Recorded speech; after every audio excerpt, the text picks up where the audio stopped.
이 사진 딱 보면 뭐가 떠오르시나요? 아마 대부분은 거대한 강이 바다랑 만나면서 만들어낸 삼각주라고 생각하실 거예요. 그런데요, 만약 자연에서 흔히 보이는 이런 패턴이 어지러워 보이는 우리 인간 역사의 흐름과 어떤 공통점을 가지고 있다면 어떨까요?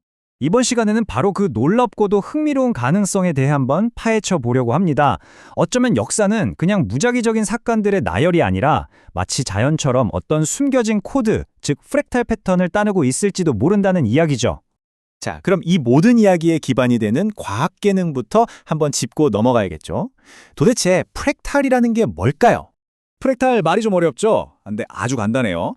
어떤 도형의 작은 부분을 확대해 봤더니 전체 모습이랑 똑같은 모양이 그 안에 또 있는 거예요. 그리고 그걸 또 확대해도 마찬가지고요.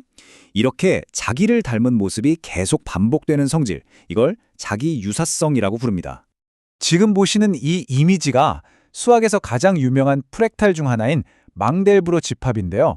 정말 신기한 게 저 복잡한 무늬의 아주 작은 한 부분을 확대하고 또 확대해도 놀랍게도 전체 모습이 그 안에 그대로 들어있어요. 끝도 없이 반복되는 거죠. 사실 이런 프랙탈 구조는 우리 주변에서 아주 쉽게 찾아볼 수 있습니다. 구불구불한 해안선의 모양, 겨울에 내리는 눈송이의 섬세한 결정, 또 나무가 가지를 뻗는 모습까지 전부 다 자기를 닮은 패턴, 바로 프랙탈 구조인 셈이죠. 자, 여기서 진짜 중요한 질문이 나옵니다. 이렇게 명확한 자연의 법칙이 정말 예측 불가능하고 혼돈 그 자체처럼 보이는 우리 인간의 역사에도 똑같이 적용될 수 있을까요? 이제 그 질문의 답을 한번 찾아가 보죠.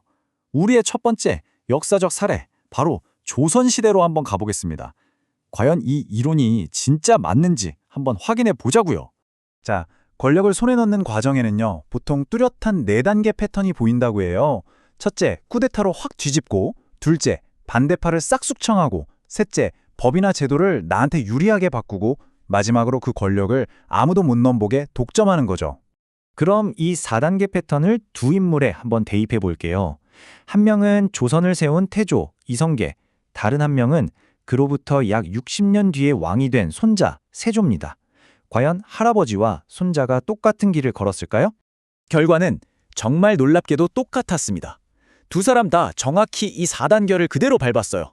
쿠데타, 숙청, 제도화, 독점. 60년이라는 세월을 뛰어넘어서 권력을 잡는 과정이 마치 컨트롤 C, 컨트롤 V 한 것처럼 똑 닮아 있었던 거죠. 특히 세조의 경우를 좀 더 자세히 볼게요. 계유정난이라는 쿠데타가 있었죠. 이게 결국 조카인 단종을 몰아내는 숙청으로 이어졌고, 여기서 그치지 않고 사육신사건 같은 추가 숙청을 거치면서 왕권 독점을 완성하게 됩니다. 그러니까 한 단계가 그 다음 단계를 부르는 마치 도미노 같은 연쇄 반영이었던 거예요. 이게 그냥 우연일까요? 아니라는 거죠. 60년의 시간을 사이에 두고 이렇게 똑같은 패턴이 반복된 것, 이게 바로 역사적 프랙탈이라는 겁니다. 자, 그럼 이제 시간을 500년이나 훌쩍 뛰어넘어 보겠습니다.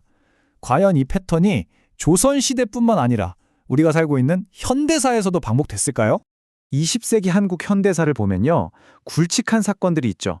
1961년에 박정희의 5.16 쿠데타가 있었고, 72년에는 유신 헌법으로 권력을 다졌습니다. 그러다 79년에 박정희가 암살되고 전두환이 12.1 쿠데타로 또 권력을 잡죠. 그리고 그 정권은 87년 6월 항쟁으로 막을 내리게 됩니다. 특히 전두환 정권의 흐름을 한번 보세요. 12.2 쿠데타로 시작해서 5.18 민주화 운동을 진압하고 언론을 통제하는 억압으로 이어지다가 결국엔 민주화를 요구하는 거대한 저항에 부딪히면서 6월 항쟁으로 무너지잖아요. 이 흐름 어딘가 좀 익숙하지 않으세요? 네, 맞습니다. 현대사에서도 아주 유사한 프랙탈 패턴이 보이는 거예요. 군사 쿠데타로 시작해서 권력을 한 곳에 집중시키고, 그러다 결국 거센 민중의 저항을 막고 무너지는 패턴. 이 패턴이 박정희 정권에서 전두환 정권으로 이어지면서 자기를 닮은 형태로 반복된 거죠.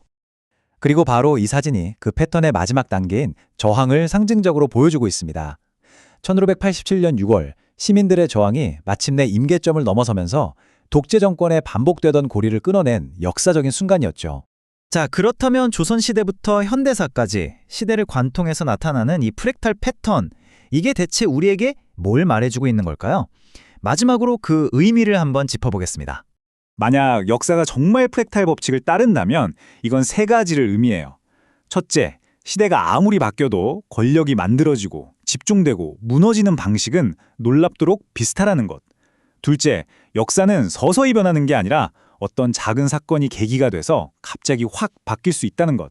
그리고 마지막으로 어쩌면 나무가 자라는 법칙이나 인간 사회가 움직이는 법칙이 그 뿌리는 같을 수 있다는 아주 놀라운 가능성을 보여주는 겁니다.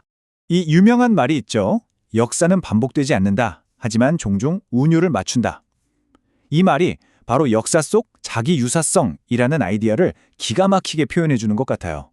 완전히 똑같진 않지만 비슷한 리듬과 패턴으로 계속 돌아온다는 뜻이죠. 이 모든 이야기는 결국 우리에게 이런 질문을 던집니다. 만약 역사가 정말 패턴으로 이루어져 있다면 우리는 그 패턴을 읽어낼 수 있을까요? 과거를 통해 미래를 엿볼 수 있게 되는 걸까요? 그리고 한 걸음 더 나아가서 만약 우리가 그 패턴을 읽을 수만 있다면 과거의 실수를 되풀이하지 않고 그 결과를 우리가 원하는 방향으로 바꿀 수도 있지 않을까요?